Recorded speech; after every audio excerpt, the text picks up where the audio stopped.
glaube, wir können starten. Ich begrüße Sie zur Medienkonferenz mit unserem Cheftrainer Raphael Wicky. Wir möchten zuerst Manchester City zum Sieg gratulieren und zur Qualifikation für die nächste Runde. For the qualifying for the next round of the competition. Bitte Ihre Fragen. Please, may we have your questions? Micro. Yeah, a little bit, yeah. Your captain at half-time exchanged shirts with Erling Haaland. What do you think of that? Some people might say it's a bit unprofessional. I didn't see that. That's news for me. Honestly, I'm a little bit surprised about that right now. On the other hand, I don't think it has anything to do with the game after or with the performance. So, but I'll probably have a word with him and see what he thought. Maybe also Erling asked him to change his shirt. I don't know.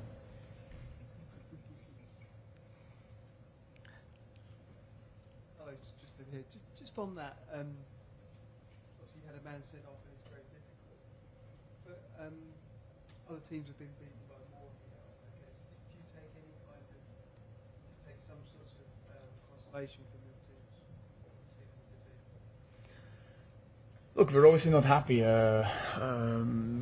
We're also not happy with the performance we've made. We knew it's very, very difficult here to get something. We knew if we want to get a point or a win, we need to have the perfect game in every phase of the game. I saw some good stuff in the first half. Defensively, it's very difficult to defend Man City.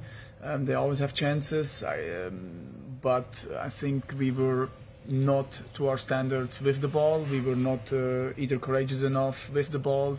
When we had those moments, we were not technically good enough, or we didn't take the right decision when we had the ball. And with those mistakes, technically or with the wrong decisions, it's very difficult to go to the opponent's half and to the opponent's box and create a chance. I think there were 5-6 moments there where we could have played a better transition, better moments in transition to create something. And like I said, if you want to get something, these are the moments you need to be perfect, and we were by far not. And that's something which frustrates me. That's something where we need to be better. In the end of the day, then of course the second goal. It was already very difficult. The second goal then kills you, and then obviously after the red card, it was just okay, guys. Let's not fall apart. And I think from that standpoint, I have to make a compliment to the team, how they defended and how they tried, and they were together. But obviously, overall, we're very disappointed.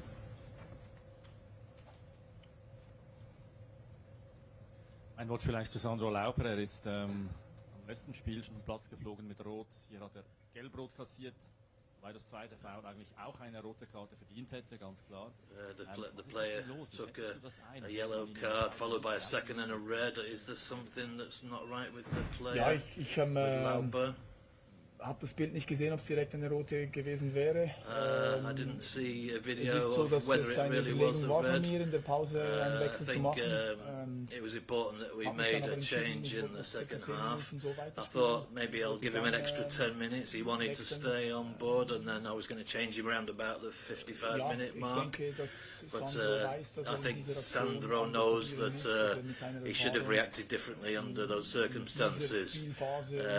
At this stage of the game and in that position on the field, he really shouldn't have gone in quite so strong or even wildly. So I decided to give him that extra time in half time. I don't always change a player simply for taking a yellow card, but it's an impossible question. Should I have kept him on? Should I have taken him off? You know, I can't really say. Weitere Fragen? Further questions? Mach nochmal bitte. Wie hoch ist dein Enttäuschungsgrad? Ich nehme an, der ist doch ziemlich. How disappointed are you at this point? Very. Yeah, I'm very disappointed. I think we can play better football than we did. We knew we were going to have to defend really well and defend in depth. You know, we wanted to be courageous in our defence, and we had a phase where we were doing that. You know, some of the forward defenders were playing a higher line than I would have wanted, but there's this 25-30% ball possession we had. It wasn't really enough. Technically, we weren't clean enough either. We made a few wrong decisions, I would also say, as well. So you can't be happy with it. I think we had very high expectations of ourselves, and that's the frustration of it all, really. I think, you know, as I said, losing here, there's no shame to it. I'm just a bit disappointed, really, that we didn't give the best performance to match our capabilities, that we could have done better.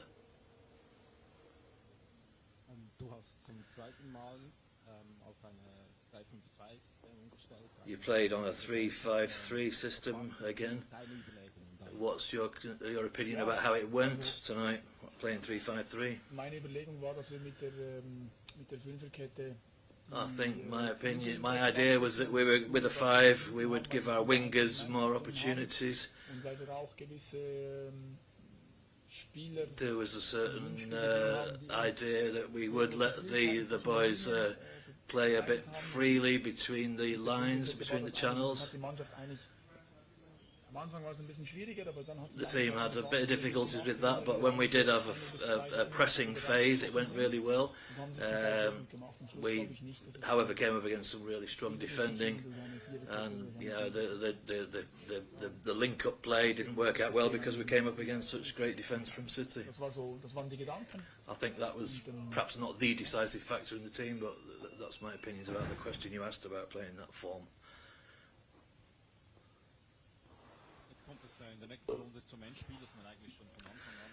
Next round is the last game. Are you heading into that game with any optimism? No, not really. It's still a long way off. I'm disappointed after this game, naturally. But I have to say that we shouldn't leave Manchester here with our heads down. You know, we came up against the best team in the world, so you know, I've said we're not too pleased with performance from our side, but we'll have to deal with this disappointment and get our focus back onto the weekend where we'll be playing in the Swiss League. We have to defend our league position in the Swiss Super League. Then, as you know, I always look match by match only, and then there's a couple of matches to be played before we come up against Crvena Zvezda, Red Star. So we've got home teams, which will be very important for us. I think, you know, though they won't be easy, that will be the source of our focus for the coming matches.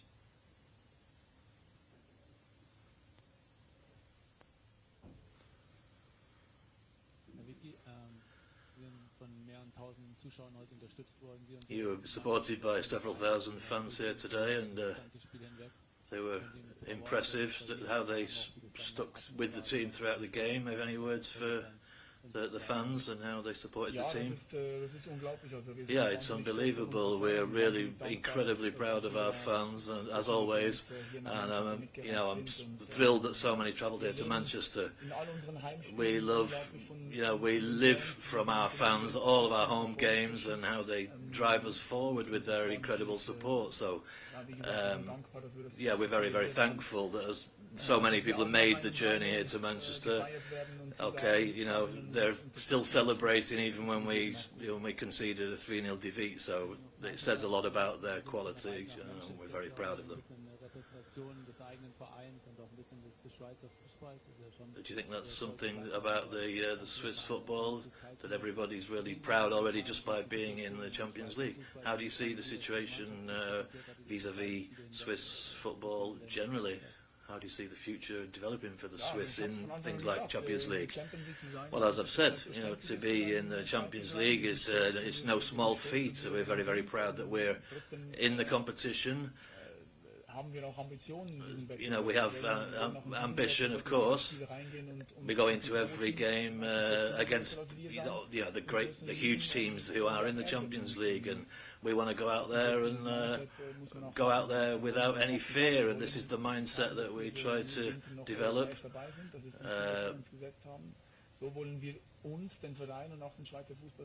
So we want to represent the Swiss in Europe. I don't think it's an issue of discussion, you know, that we've come up here and lost against Manchester City, but in all games we've been there, we've put in our performance, and playing up until the 93rd, the 94th minutes.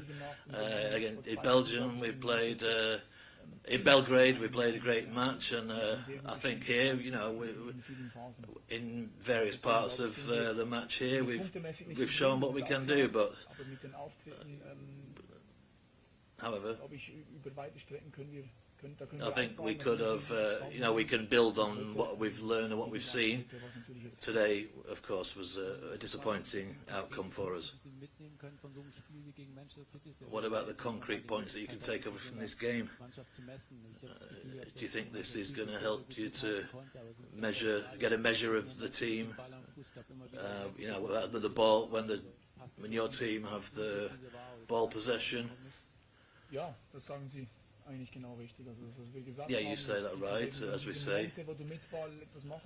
You have to take your chances and be technically very clean when you have the ball. It's brutally difficult that you're coming up against defenders who are constantly running and attempting to recover the ball from you. So you have to make the right decisions and always be very clean in your technical and you know, avoid surprises and hopefully get some kind of positive outcomes. But as we've seen, you know, everybody has to be impressed, having seen just how they play, running with the ball, 10-meter passes on, you know, always getting the ball onto the right foot.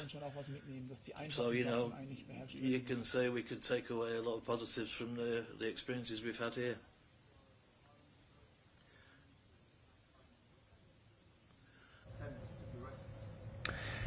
I didn't see that. I didn't know that. So it's a difficult question for me now to answer. And I don't also not know who asked who for the T-shirt, so I have to figure that out. In the end of the day, I don't really think that this has anything to do with a performance. But of course, I will have a word with the player about that.